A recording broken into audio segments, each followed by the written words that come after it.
Invisible,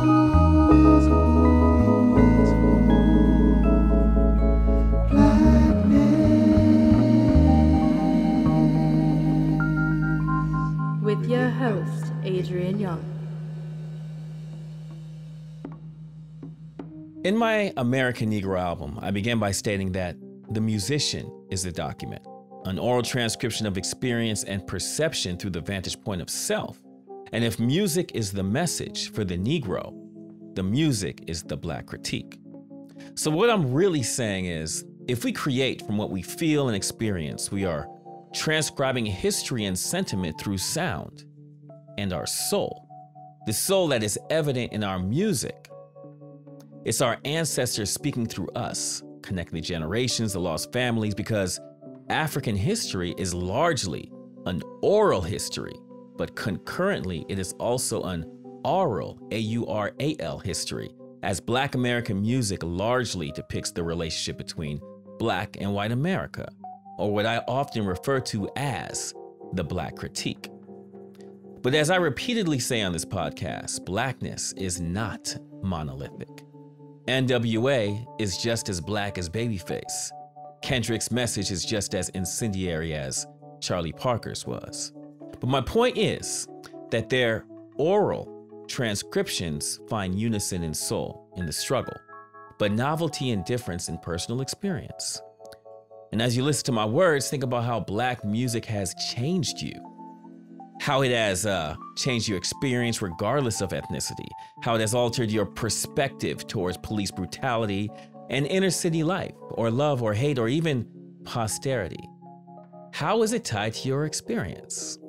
So when I ask myself this question, as it pertains to my next guest, I see myself in MC Hammer pants, paying $3 to get into the school dance. I'm wearing creepers, them shoes with them pointy tips, a polka dot rayon shirt that I recently purchased at a store called JW at the Cerritos Mall, an S-curl that was left in a bit too long, turning my tight curls into an undesirable straight mess, but slick back with the purple Let's Jam gel, because the ladies love the fragrance and the shine. I'm walking into the 7th grade dance, and the DJ, someone's dad from my school, is playing Rico Suave. Me and the homies is chilling on the wall until the DJ surprisingly drops a James Brown infused R&B / hip hop-ish jam that's called It Feels Good, and we go nuts, dancing, doing splits, and just going off. And then at the end of the night, which is really only 2 hours later, one of my favorite songs in the world comes on, and it's It Never Rains in Southern California. So for years, I followed the music of this group because it spoke to me so much from afar. I watched them grow and become canons within the genre of soul, the genre of music that connects us. Then I watched the lead singer create a career that is second to none. Outside of working with the Tonys, he produced for artists like Badu, Jill Scott, Stevie Wonder, En Vogue, John Legend, Whitney, Solange, D'Angelo, TLC. I could go on, but you get the point. He's had a venerable string of solo albums from Instant Vintage, The Way I See It, Stone Rollin'. Then he decides to inspire the world with his own Black critique, his own story called Jimmy Lee. But he doesn't just make dope albums, he also makes dope scores like Insecure, Lovecraft Country, the latest Aretha Franklin series. I mean, how much time do we have today? Let me just stop and welcome my dear friend, my inspiration, Mr. Raphael Saadiq. How are you, bro? Hey, I'm good, man. Good. That was beautiful. I'm like, wow, that was amazing. I'm like, I paid him to say that. Like, that's the best introduction. I'm telling you, that's probably one of the best introductions I've had, except for this one guy in London, maybe 15 years ago, bro. Oh man, no, man, it's funny, man. It's like, I've known you for quite a long time, but there's still so much that I don't know about you, and like, there's so much that I know my fans and your fans and just people around the world would love to know about you and your story. So you were born in Oakland. Yeah, born in Oakland. But how many siblings did you have? Sometimes I lose count. I think it's 13. It was 13. 13, okay. From, different, two mothers. Out of the two mothers, there's 13 kids. Mine's half mother and my mom. So, and you were like the second, the youngest. I was the youngest boy, and there's a girl younger than me. Wow. Danita, she's the youngest girl. Okay, so then your pops, he sang, right? My pops could sing. He sang, but he didn't want to do it professionally. He said he could have been the next Sam Cooke if he wanted to, but he had kids, and he was he was also a prize fighter, and Mm. he just saw all the things that could go wrong with prize fighting and also being a musician. So he decided to try to raise his kids coming from Tyler, Texas, and my mother coming from the south of Louisiana, from Monroe, Louisiana. They met up in Oakland, and that's where I was conceived in Oakland. So then how was your experience in Oakland? Like you started playing bass when you were like 6. You were in a local 6 or gospel 7. group, and like you were in a gospel group at 9. I mean, were you raised in the church, or were you just doing music in the church? I was just doing music in the church. My mother was she was into church, but she wasn't, she wasn't so hardcore about it. With us, we had the freedom to go to church on Sunday, go to choir rehearsal with your mom, and sort of play out, hang out in the pews, and run around the church until your mom gets through, and you go home and play with your bad friends, and find some bands, get into some mischievous things, and go knock on a few garages, and you find a full band of grown men playing, Natalie Cole and Grand Central Station, and that's how I found my love for music outside of the house, but also inside of the house. My dad had a guitar in his place, and then my brother Dwayne played guitar. So it was sort of just surrounded, almost like I always equated to hip hop, like seeing the MCs on the corner freestyling. My Right. childhood, it was instead of MCs, it was bands on every corner, every garage. I was on roller skates, and I roll up to a garage and see a band. I was excited to hear that sound. And so it wasn't Wow. just church at all. It was basically a whole community, a neighborhood of people. So something that really fascinates me, and something I always look at as the fast forward button. Around 84, you heard about a tryout in San Fran for Sheila E.'s backing band on Prince's Parade Tour. And you got picked up for that tour. How in the hell did you get so good at playing to be able to even get picked up for a tour like that? I just say that the competition in my neighborhood was high. It's like sports, like basketball. Everybody had a crossover. Everybody could shoot. Everybody could dunk. So you couldn't actually get picked to be on those teams if you couldn't play. And I would, pretty much want to hang around my brother or want to hear those songs back. And usually be a drummer and a guitar player. And if you're just standing around, you ask, "Can I play?" And Yeah. they will play this one song by Larry Graham called POW. It's called POW. And if you couldn't play that song, you weren't supposed to hop on that instrument and play with that drummer and bass player. So that's how I measure myself if I was good enough to even play with those guys. And once I was good enough to play with those guys, time I was 19, I was ready to play with anybody in my mind, but Right. yeah. So, okay. So it's around 84. And Mhm. then, you went on this tour, you were partying with Prince for like 2 years. And my question for you is, how did life change for you at this time? Because at such a young age, you were now around mega superstars. And I also want to know how this experience molded you into finding your identity, because that's what I really want to talk to you about in this Mhm. podcast. But I'd like you to answer the question Okay. based on this quote. You said to be in the band, regarding Prince's band, you had to wear a ton of makeup. It was mandatory. You had to almost sign a contract to wear eyeliner, blush, and basically look like a girl. That Dave Chappelle skit was no joke. We literally wear the blouses. Prince liked that I dressed differently because he could see I was my own person. I knew when I was playing Erotic City in Yokohama, Japan, that my life had sort of changed. This was your university experience. Talk to me about this. Yeah, I guess the thing I noticed about when I got that gig, Sheila Escovedo, Sheila E is like family to me. Sheila was very famous before Prince. She had played with Marvin and everybody. And so when she got her career kicked off on another level with Prince, she let her first band go, and then we were her second band, which we ended up auditioning for her, Prince. We get the gig. We go to Japan, but before we go to Japan, we rehearse at a place called SIR. They have one in LA, but the one in San Francisco, and we rehearse for 14 to 15 hours a day. Damn. Wow. With mirrors, dancing. Even if you couldn't dance, there were people in that band who never danced before. But by the time we got to Japan with Prince, everybody could dance. So to answer your question, what I had learned from being around Prince was you can be a musician, but putting in the hours to give people a show is important. And so when I left, I took 15 hours of rehearsal with me. I also walked around backstage and stared at his management team and see what they were doing, like see how they were looking at the stage. I was watching staging and people putting shows together, I hung out with the light guy. His name is Roy. Roy has a lighting company now. I watch light shows. I taste really great food in Japan. But most of this teaching came from my high school teacher, Gregory Cole and Philip Reeder, who sort of gave me the ropes they said, one day you can probably one of the guys is going to make it. And you have to be ready for anything. You have to be ready for, my teacher was, he was very experimental, right? So he knew like I was going to be around gay people, white people, Black people, Asian people. He knew all these things. So he sort of told me one day, well, they call me big ears in school because they said I can hear anything and play anything. And for a minute, I was offended because I did have some big ears in school, but they were like, no, we mean, you can hear anything. They could play piano and I could follow people. Yeah. And he just told me, like, you're going to be around a lot of people.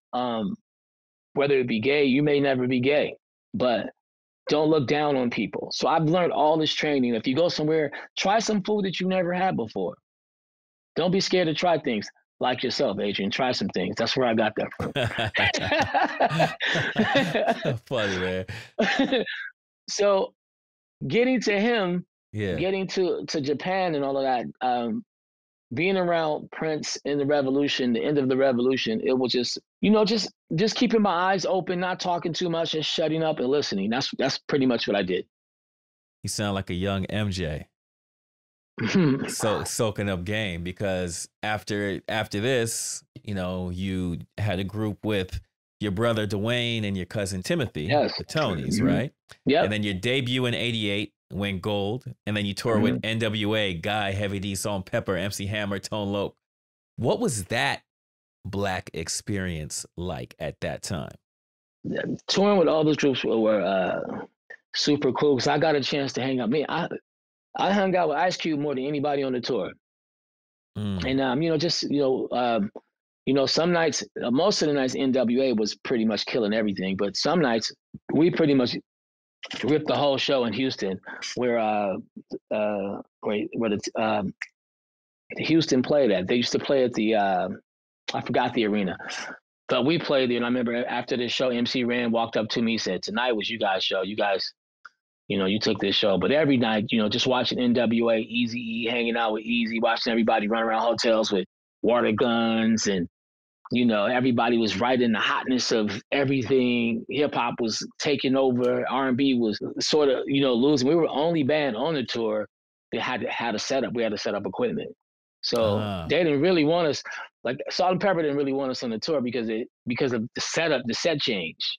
Right. But the person who kept us on the tour was MC Hammer. Because MC Hammer gets so much love from people, but he doesn't get the respect. They a lot of people just look at him as a failure that just lost a lot of money. But he's been there for you many times, right? I mean, he's been there for me. He's been by my side whenever I needed something.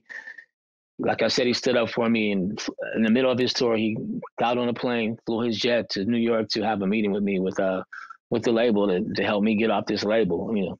Right. He did things for me, that people wouldn't do. He's a very good friend. I haven't talked to him in years, but he has full respect for me. That's dope.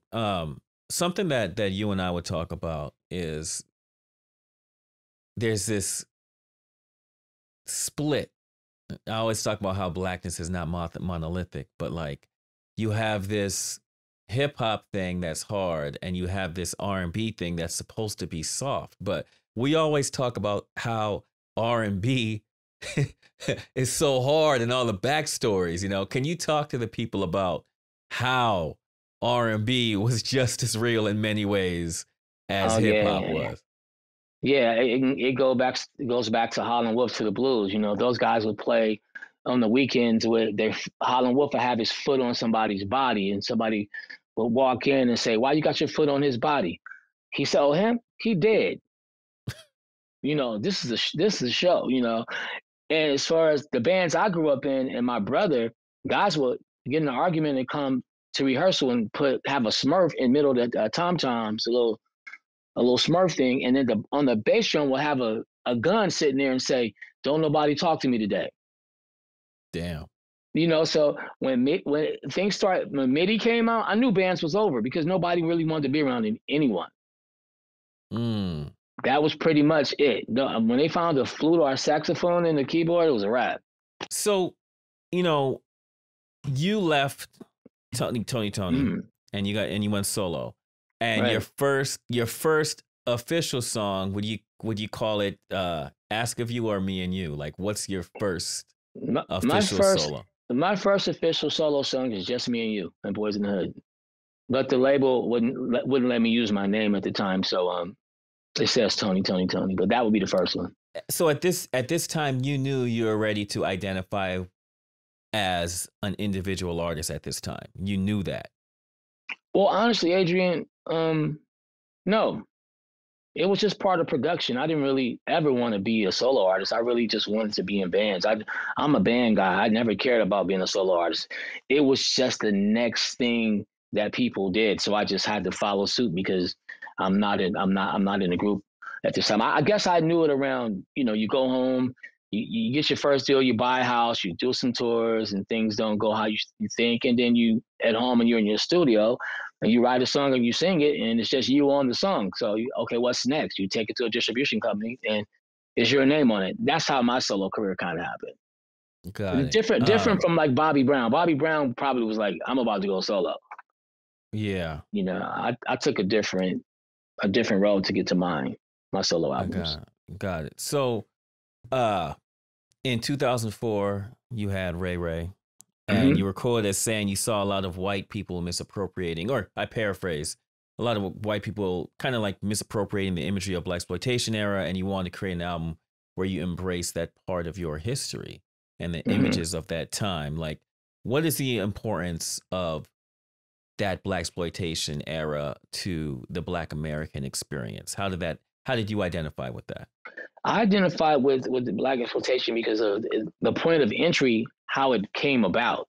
I think it was the only way they could actually get in as actors, as filmmakers. Well, not even as filmmakers, as actors. I don't think there were many Black filmmakers. I think there were more white people saying this is the kind of film you could make.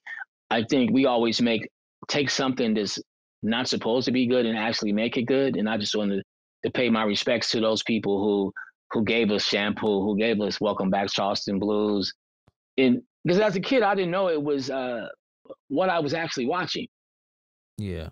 I thought it was, but then as you get older, you start listening to people talk about, we don't want to be shucking and jiving. Then I end up liking words like, you dig, we take something and make it something. It's no different from my mom saying, you want some cereal, but she'll get some cornbread and buttermilk. I'm not eating that, but they found it to be good coming from the South. So I think we could take a lot of things and turn it into something that, people know. With Black exploitation, I felt like they made these movies something great. Like even yourself coming back and, diving into it. That's how I actually found you. Right. Like, who is this Black dude Dynamite. who did from Black Dynamite? I'm like, who is this dude? Adrian, what? Adrian Younge, where he live? What he do? How did he get that sound? What? Who? So, so I think people like yourself, it's not too often that, our culture forget very easily. Stevie Wonder told me that, we, as Black people, we forget pretty easily who paved the way. And like yourself, you didn't really forget. You brought it to the forefront. That's something that is so strange to me how Black culture moves on and doesn't bring the past with them. I feel like the only Black culture that has really done that is hip hop, because hip hop sampled the past. But like, if jazz cats were hating on the funk cats, the funk cats were hating on the hip hop cats is hating on the new version of hip hop and soul. Like, there's this thing about Black culture where when we leave, we don't come back. But other cultures don't do this to their past. How have you been able to be relevant throughout all these different eras of music? I would like to believe, like, I just always stayed a fan and not believe in the artistry of a deal or where I'm at in life. I stayed a fan. I really love music. I really love to hear it come back to me out of the speakers, out of a car. I really like to make people move, and I like to look at musicians as a documentary in my head. I'm documenting everything I see. I'm documenting when somebody thinks they hot and they fall off. It's not that I want to see somebody fall off, but you have to be very careful. And I think with Black music, I'll give them credit. We're so creative as Black people. It's hard for us to stick to one thing. We can create anything. I mean, the worst thing we did was sag and show your ass and your drawers, but it's popular. Yeah. Even for an older dude to, like, he might not pull his pants completely up. You know what I mean? Sometimes you play basketball, your pants ain't completely up. Right. You know what I mean? So, but we create all these different things. That's like, I always use sports analogies, but when you just look at, kids, when they created like the crossover, it was already a crossover, but when the crossover came up here, people, what the hell is that? Right. It's the same as music, you know what I mean? It's we just very creative, but I will say this, to a very serious thing to me. I wish in my heart that Black people, we find a way, young people find a way to, because billions of people listen to music, but we got to find a way that we can get in a venue, in any venue with your music, looking the way that you look on stage. You want your audience to come to the show the way you present your music to them. They want to be a part of that community. But if you're listening to a trap artist and the clothes that you wear, but you can't go to the venue in those clothes, they make you change. Wear some hard shoes. You can't wear a hat. You can't wear this because they think somebody's gonna get hurt. I feel like reggae music got it down. Like, they smoke, they wear their colors, and you get to come to the show exactly like that. Back in the day, I went to an E40 show, and they was like, "You can't wear sneakers." I'm like, "What am I gonna wear? Some church shoes to see E40?" No, so it's interesting because we're talking about identity, and we, what other race has rules regarding how they dress to get into a club? Like, everything that is forbidden is essentially Black urban wear, right? But again, this is identity, because the way you dress, the way you walk, the way you carry yourself is a public performance every single day. It's an actual choice depicting who you are and or should be. And as an icon, as a Black musician, do you feel that you have an actual duty to present a certain image to younger people? Or do you believe that your duty is just to be yourself? I think my duty is just to be myself, but I'm often speaking to a lot of youngins, So I think I do my job. I have a certain percentage of kids I have to talk to, that I have to tell them something real. I tell them, I say, I'm gonna tell you about 5 things. A few of them you're gonna say, "The hell with you," you're gonna do them. I did the same thing, but you just got to be careful. Them 3 or 4 things you don't listen to me about. But I just like clothes. I like fashion, so I'm always keep it right. And because I've seen women and men in my past who kept it right that I've watched. I actually learned how to dress from an older Asian man who my mom used to work for. My mom used to be like a housekeeper, and she would clean his house, and I would go with her. And he would give me like these Mohawk sweaters, hair sweaters, and he was my size when I was like in the 6th grade. So I had all these crazy little shirts and everything when I was a kid. From between him and my dad, I just always ended up liking really nice clothes, like, used things, not, super high end stuff, but, just grabbing things. And through that, I just thought it went with the music for, I think, for 2 years. The way I see it, I wore suits every day in the airport, Right. on the tour bus. I didn't take that black suit off with the skinny tie. The whole band, that's how we moved around. We flew to Europe back and forth in them suits. It didn't matter. When Right. we walked off the bus, we had on those suits. We wanted people to know we were serious about what we were doing. It's interesting because we've had this discussion before because, I be rocking a suit every day. All right? day. Yeah, you be making fun of me. You still in the suit, But, for me personally, it was something that when I grew up, I knew how I wanted to look. And it goes back to watching those blaxploitation films, right? There's this image, there's this identity I found in these distinguished black men like a Billy D. Williams. And that's how I always wanted to see myself. So when I got enough money to do this is how I identified. But it's interesting because if you go back to the late 60s and early 70s, our culture vitiated this image, rejected this image that we had to wear suits. And we were going back more towards our black garb, and we reinvigorated the empowerment movement based on how we dressed and perception, Right. And in many ways, we still all do that. But again, blackness is not monolithic. We all tell our story through personal experience. And, with you, something that really fascinates me about you is that, you are one of my favorite people to be around because you're always just a bunch of joy. You're always good energy. I always tell people that every day when you wake up, you have so much energy. You have so much energy, and you could choose to use that energy to argue with people, to send a bad email or whatever. But you can also use that energy to self-invest and do good every day.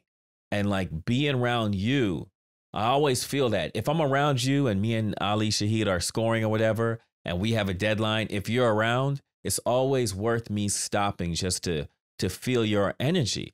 But the reason why your energy means a bit more to me is because you've been through so much in life. If people that know your career, people that have seen you pre Jimmy Lee would have no idea how much you went through to get to this point.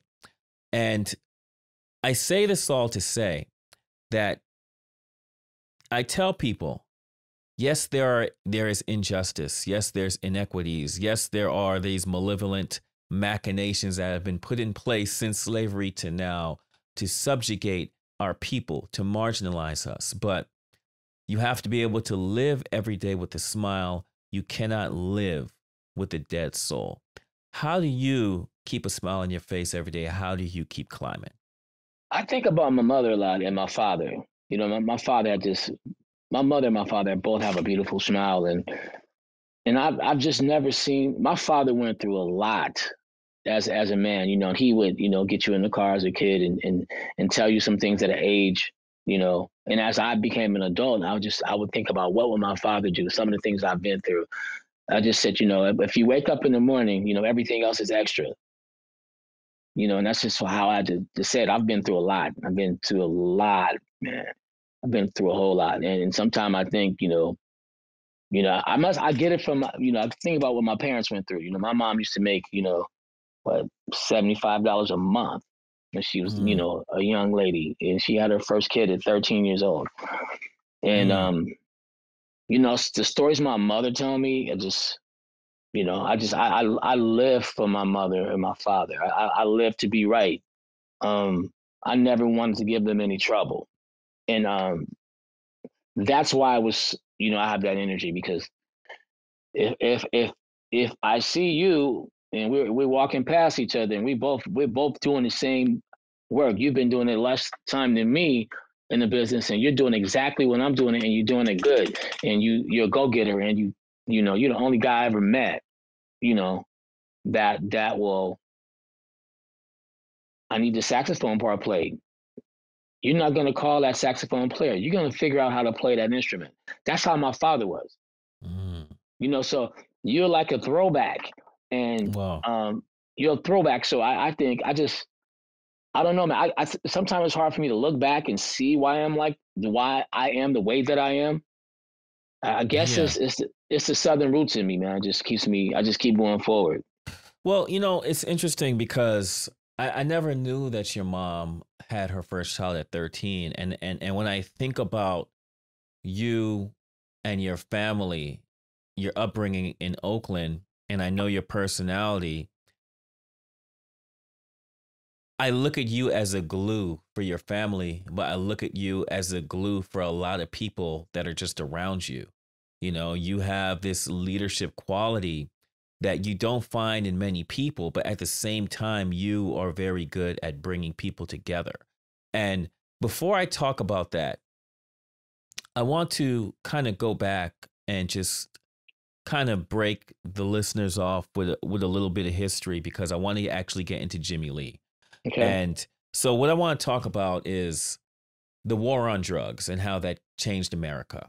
You know, so in 71, our racist President Nixon declared a war on drugs. And many people don't really know this, but he dramatically increased the size and presence of federal drug control agencies and pushed through measures such as mandatory sentencing and no-knock warrants. And people don't really understand how damaging this war on drugs was to our community. And I know you saw this a lot in Oakland. Mm-hmm. You know, and what's crazy is that their nefarious plan works so well that you almost have to give them props on the level of their enigmatic evil. It's just so weird. You know what I'm saying? Like, damn. Really? Right. Yeah. So like, you know, the listeners out there must understand that whites use drugs at the same rate of minorities, but minorities are disproportionately targeted, commit the same crimes, but we are sentenced to death at a much higher rate. And just to provide some background on Nixon's war on drugs, right? You know, John Ehrlichman, I think is how you pronounce his name, but he was the plumber, the dude that fixed the leaks in Watergate. That was like one of Nixon's top aides.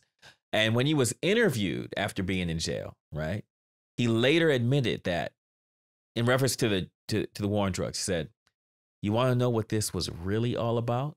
The Nixon campaign in 1968 and the Nixon White House after that had two enemies, the anti-war left and black people. Obviously, we're in the Vietnam War at this time, and Nixon was keeping us in this war nefariously." So you understand what I'm saying.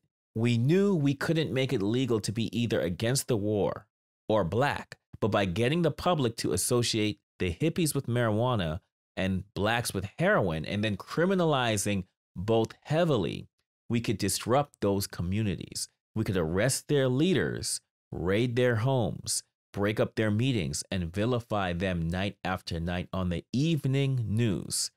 Did we know we were lying about the drugs? Of course we did. That's what he said.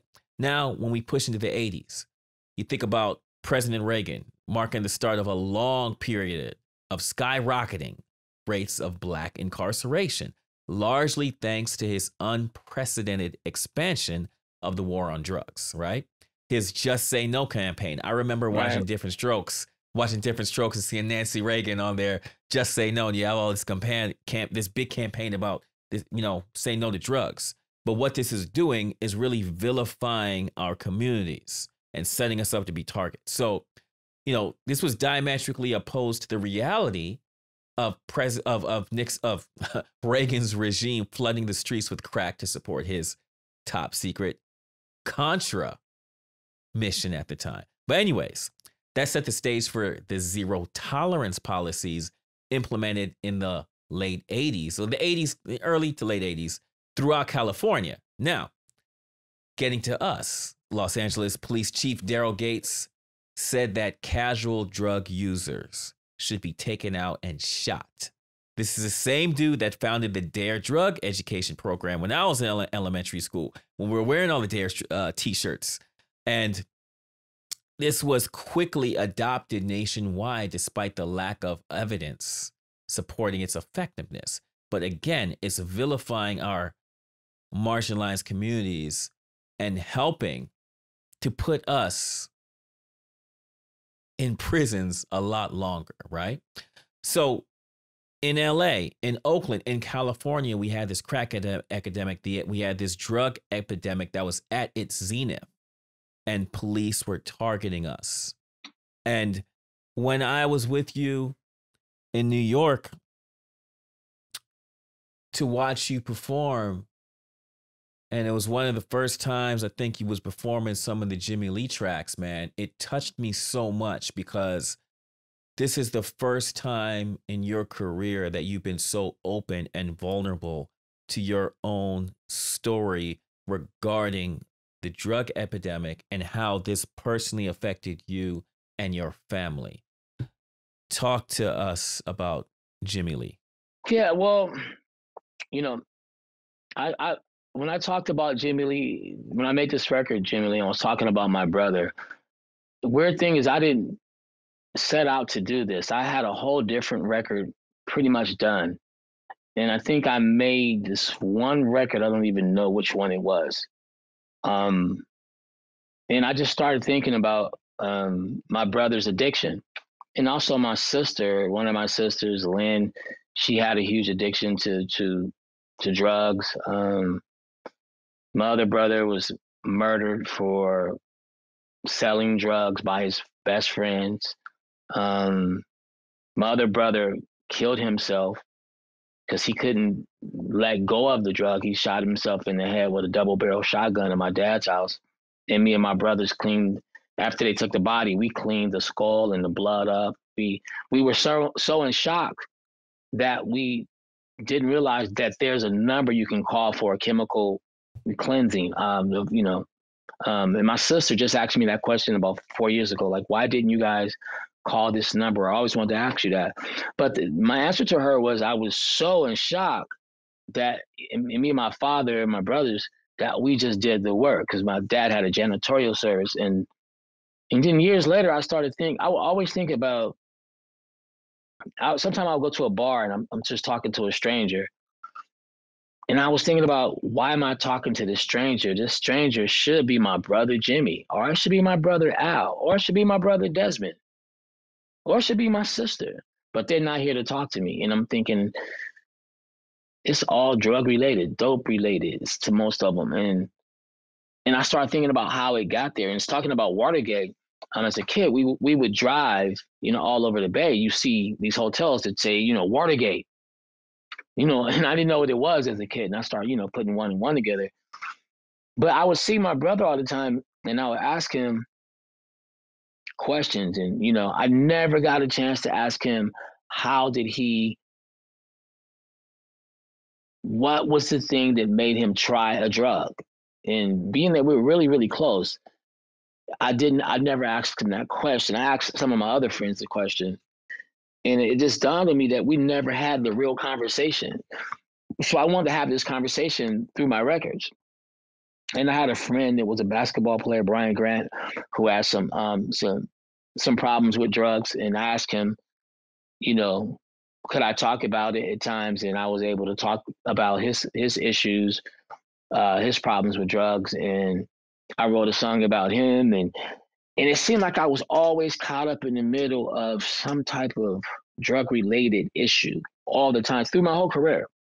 I've always, been in the middle of some type of drug issue, trying to get somebody off drugs.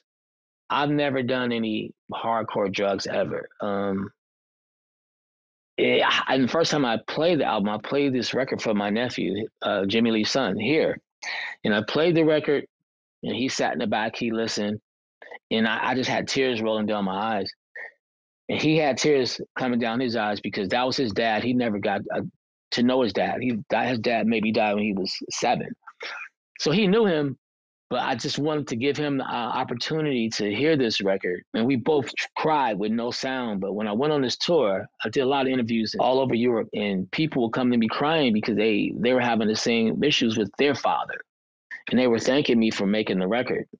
But honestly, it's kind of happened. And I realized what I did once I went out on the road and I had to play the record. And that's when I discovered it. But another thing you touched on I want to talk about is, I grew up in the 80s. And if you look at Cocaine Cowboys Part 1 and Part 2, a lot of that is based out of Oakland. So I watched a lot of my friends turn from people who was wearing Latigua shirts.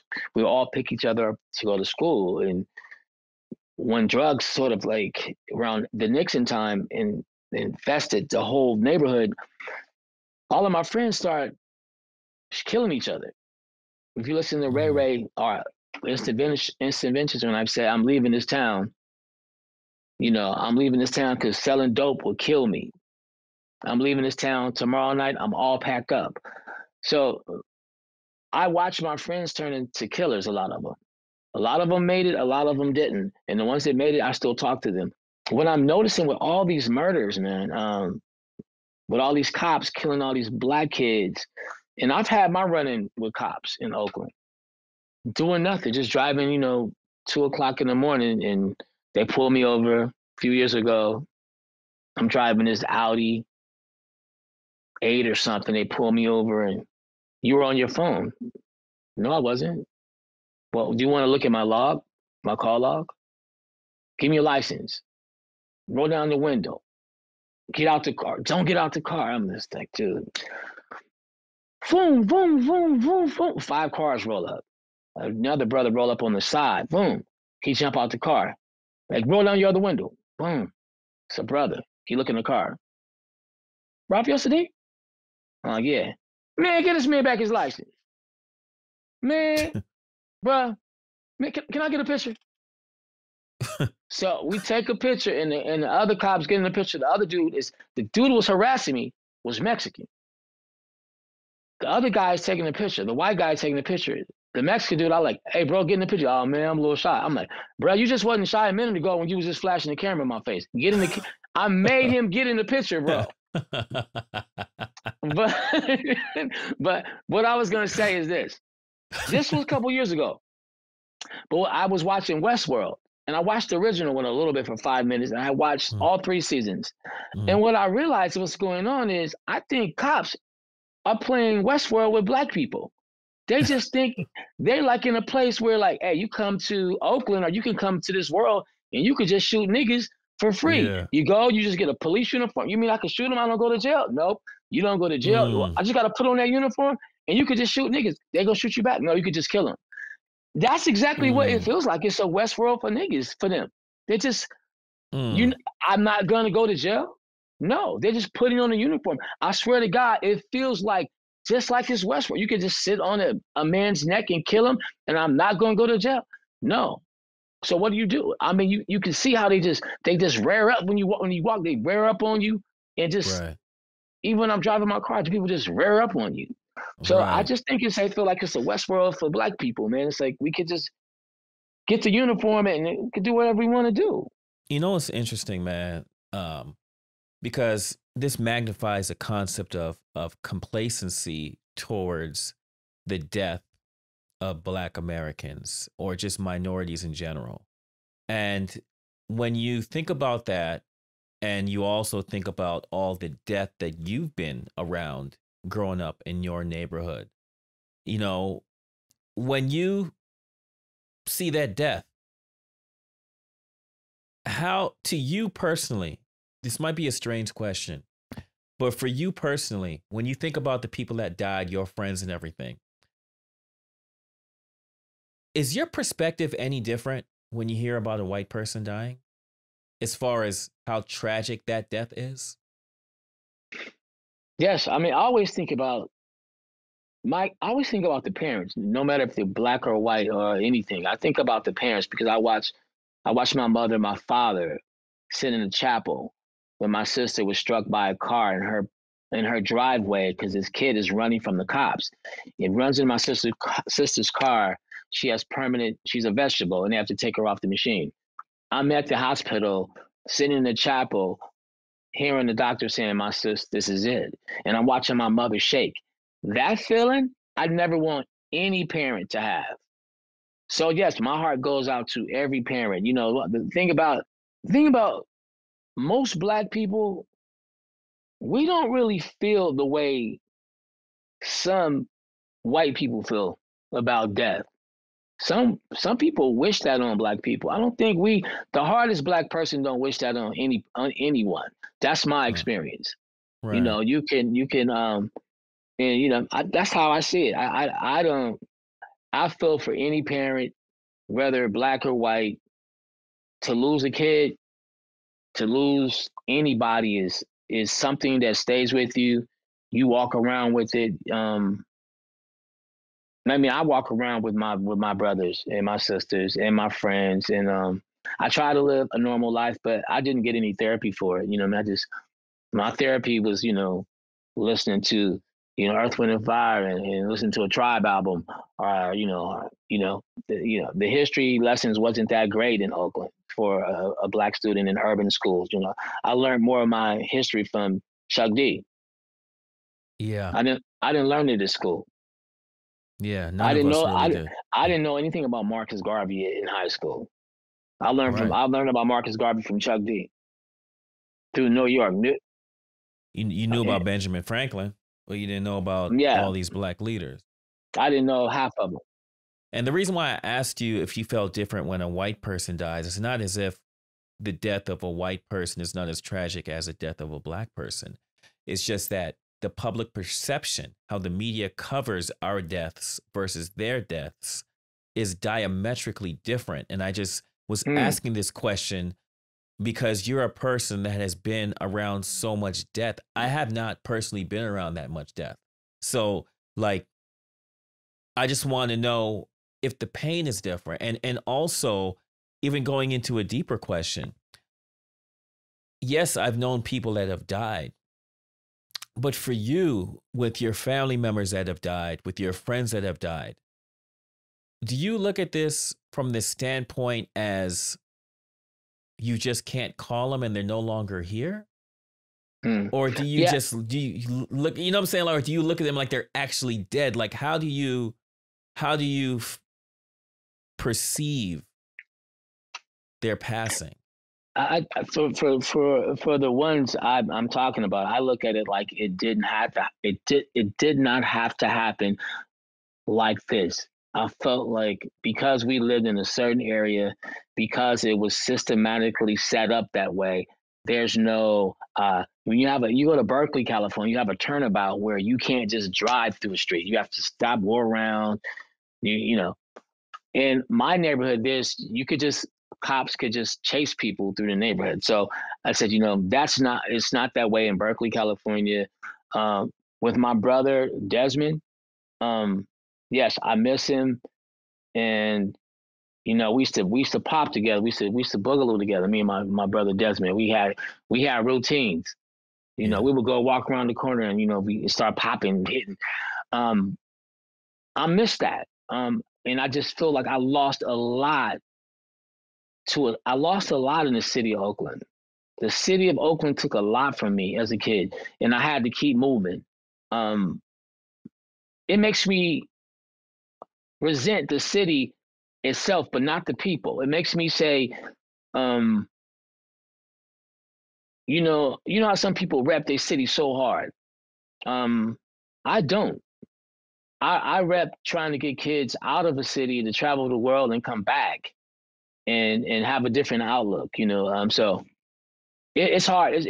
I try not to think about it, but I think I wear it on my sleeve, you know, through my music. And I would say this, man, I do not know what I would have done without that bass guitar. Those 4 strings is an absolute lifesaver. I mean, Rock Skate Roll Bounce, Good Times by Chic. I can name you some songs that saved my life. Like Earth, Wind, and Fire saved my life because Mm, I had something, turn love like it's really bad. That would just ease me. So, mm, even to get to this whole record deal thing, man, I was just trying to live, man. I wasn't trying to be high. I was trying to live, and music was my outlet. So when I met somebody, I'm always into people who's doing different things that could teach me anything. I mean, the thing about me, I don't forget. Sometimes that's good, and sometimes that could be bad. But for the most part, it's good because when I think about you, I'm sitting in front of my gear right now, right here, and you would say to me, "Okay, this this compressor right here, you want to turn this about to 32, or you want to turn this to 12. This is gonna give you that, bro. You don't know how many people that don't give that type of information out, and I own it. yeah, I own it. It's in my room. How did you yeah, know that I've never used it that way? So for me, that's the way I grew up. I grew up. I don't forget those people who taught me how to play bass lines. I don't hmm, forget those people who made records. I don't forget SOS Band and Jimmy Jam and Trey Lewis who gave me yeah, that took my mind off of some of the deaths, some of the mm, murders, until I mm, got to scholars where I could understand, what happened in the 1800s in New York and Haiti, hmm, the yeah, takeover that that was yes, later in my life when I got to these books to Jay Hamilton, and I'm reading these books, and I'm filling myself with piano chords, progressions, and learning stuff, picking books out, asking people for books. Now I can do that, but my whole life through I've been moving, just trying to be okay. It's interesting because you identify so much with the bass, but most of your fans around the world never really knew and or just don't know that the bass is your nucleus. That's where you come Mhm. from. I remember talking to you about how, you're one of my favorite voices. And you said to me, like, you don't even really like to hear your voice.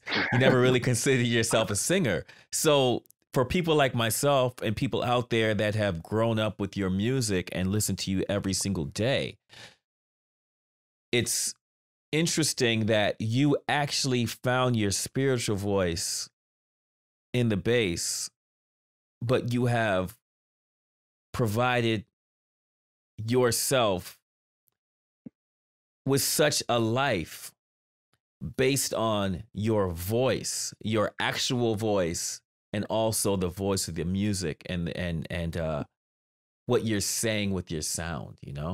Mhm. Just crazy. But you know, you are a master musician, and you are one of the most humbly confident people I've ever met. You have accomplished so much in life, and in many ways, I would say you really epitomize the Black dream. You've turned tragedy into magic and changed the world with song. For so many years, I was a fan of you, but after we met, for so many years, you've served as just a friend, and it's All right, like, same you, I, same you. yeah, and it's sometimes I know you're dope, but we're at this point in our life where we're around so many people that are dope. You kind of forget to sit there and just put this friendship aside and just focus on how dope this dude is and just, take that in. I mean, we don't even do that for ourselves much. You know what I'm saying? But, you know, I still listen to you and learn from your music as your message is from the soul, an oral history that always makes me feel at home. I want to thank you for being a part of this, being a part of people's life. And I Yeah, love man. you, man. Thank you, brother. Love you too, brother. Thank you. Appreciate everything you do, Cool. man. And hey, that's what we do, man. I just tell people you just have to. Uh, some people know that they're dope, and I think it's great when people know that they're dope. I never felt like I was dope. I felt like people told me I was dope, and that's why I knew. Because I knew so many great and like dope musicians. Like I said, I always stayed a fan. I have this joke when I go on stage when people say, Raphael Saadiq is so underrated. And I heard it so much, I start liking it. And but on stage, I say, look, I know I'm dope, but you know, and everybody's kind of started laughing. But it's more or less because I've been told by some of the just people, fans and people, and I know I listen to the best. And you know, I listen to the best and I try to emulate the best. And I play with a lot of pride. I sing with a lot of pride. I never really want to embarrass myself. So I feel like if you keep pride in front of it, you can do okay.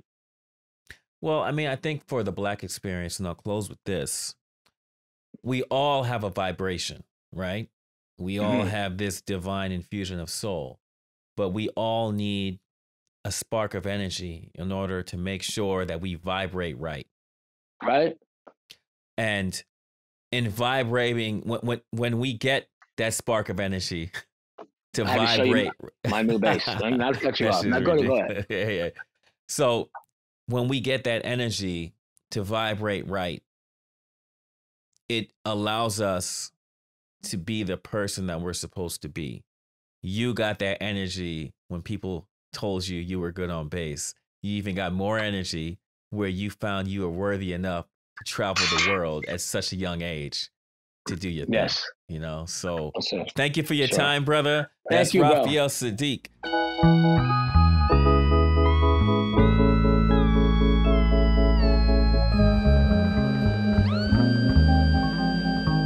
What's up? I'm Raphael Saadiq, and you are tuned in to Invisible Blackness.